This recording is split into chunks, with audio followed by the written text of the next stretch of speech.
샬롬. 2020년 12월 27일 큐티입니다. 복음에 대한 기억을 날마다 새롭게 하십시오. 베드로후서 1장 12절에서 21절까지 말씀입니다. 기억 개정입니다. 그러므로 너희가 이것을 알고 이미 있는 진리에 서 있으나 내가 항상 너희에게 생각나게 하려 하노라.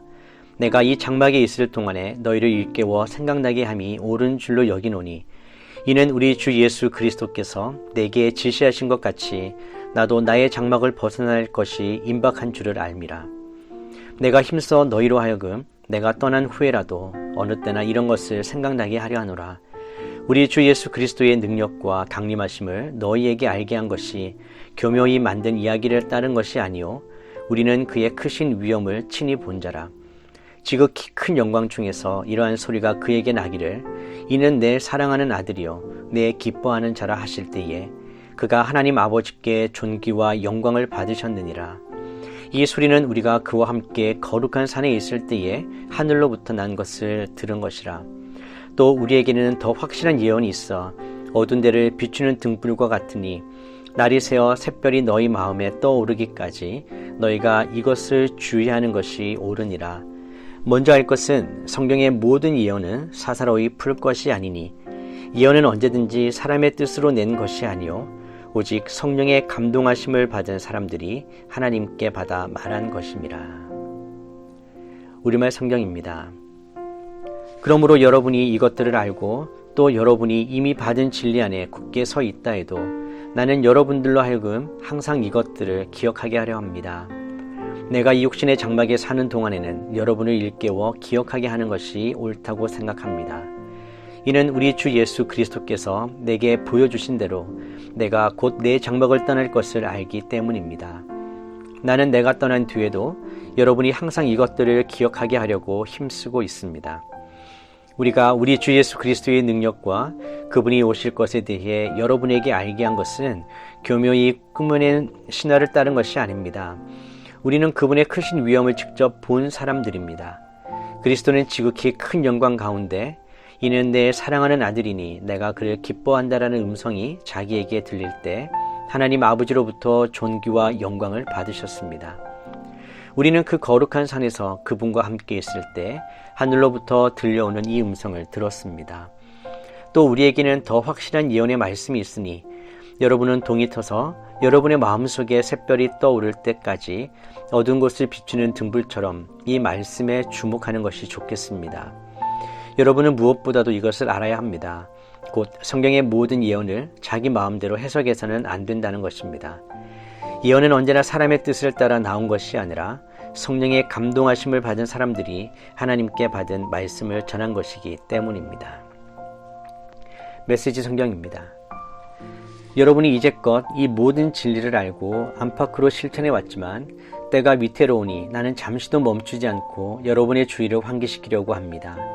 여러분을 자주 일깨워 방심하지 않게 하는 것, 이것이 내게 주어진 임무입니다. 나는 살아있는 동안 이 일에 충실할 것입니다. 주님께서 분명하게 일러주신 대로 나는 조만간 내가 죽게 되리라는 것을 압니다. 내가 특별히 바라는 것은 여러분이 이 모든 것을 문서화했으면 하는 것입니다. 내가 이 세상을 떠난 뒤에도 여러분이 언제든지 찾아볼 수 있게 말입니다. 여러분도 알다시피 우리가 우리 주 예수 그리스도의 강력한 재림과 관련된 사실을 여러분에게 제시할 때 별에게 빌고한 것이 아니었습니다. 우리는 이미 그 일을 미리 보았습니다.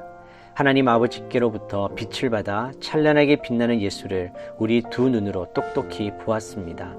그때 장엄하고 영광스러운 분께서 이렇게 말씀하셨습니다. 이는 내가 사랑으로 구별한 내 아들, 내 모든 기쁨의 근원이다. 우리는 거룩한 산에서 그분과 함께 있었습니다.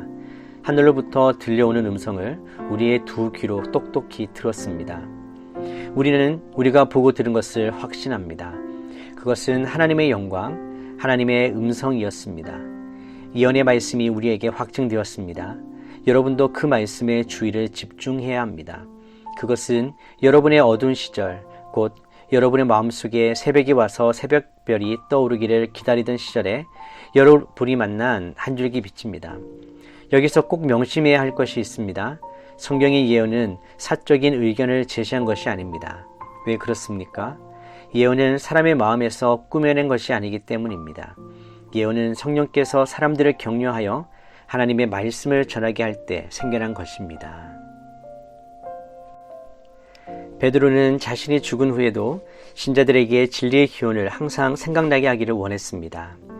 그는 자신의 죽음이 임박했음을 알았습니다.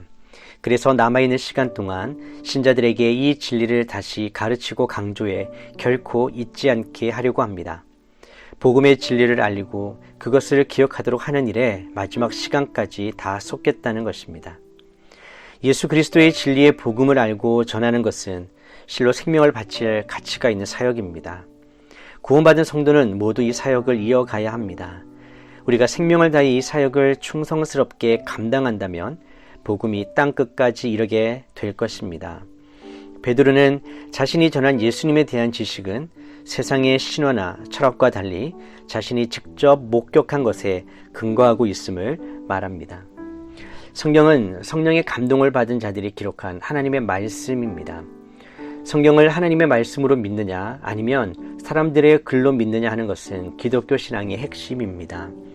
베드로 사도는 자신이 전한 복음이 사람이 교묘히 꾸며낸 것이 아니라 자신이 직접 체험하고 듣고 본 사실에 근거함을 강조합니다.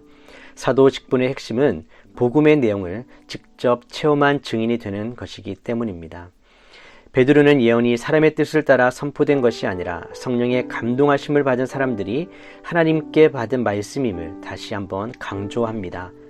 복음의 말씀을 믿고 구원받은 성도는 성경 말씀의 절대 권위를 인정하고 순종함으로 하나님이 기뻐하시는 거룩한 삶을 살아야 하는 것입니다. 또한 베드로는 성경의 모든 예언을 사사로이 풀어서는 안 된다고 강조합니다. 이는 사람의 필요나 특정 의도를 따라 하나님의 말씀을 왜곡해서는 안 된다는 뜻입니다. 또는 개인의 글로 받아들이지 말라는 의미일 수도 있고 마음대로 해석하려고 들지 말라는 의미일 수도 있습니다. 성경의 궁극적인 저자가 하나님이시므로 성경을 해석하고 가르치는 자는 항상 하나님의 뜻을 구하고 찾는 겸손한 자세를 갖추어야 합니다. 성경은 성령의 감동으로 기록되었으므로 성령의 감동으로 해석해야 합니다. 우리는 말씀을 제대로 깨닫기 위해 늘 성령 하나님의 인도하심을 구하고 성령으로 충만해야 합니다.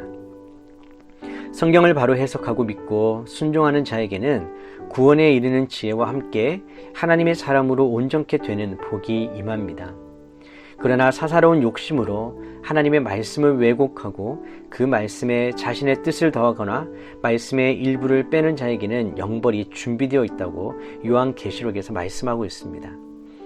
요한계시록 22장 7절입니다. 모든 성도는 이 두루마리의 예언의 말씀을 지키는 자가 복이 있다라는 이 주님의 말씀을 기억하고 지켜 행해야 하는 것입니다. 우리에게 주신 이 귀한 복음을 우리가 잘 듣고 분별하고 올바른 해석을 통해 하나님께 온전히 순종하는 자로 살아갈 수 있게 되시기를 축복합니다. 기도하겠습니다. 하나님 아버지, 우리에게 생명의 복음을 주신 것 감사합니다. 이 진리를 굳게 붙들고 이 진리의 말씀을 옳게 분별하며 이 세상 가운데서 말씀대로 순종함으로 하나님을 영화롭게 하는 저희가 되게 하여 주시옵소서.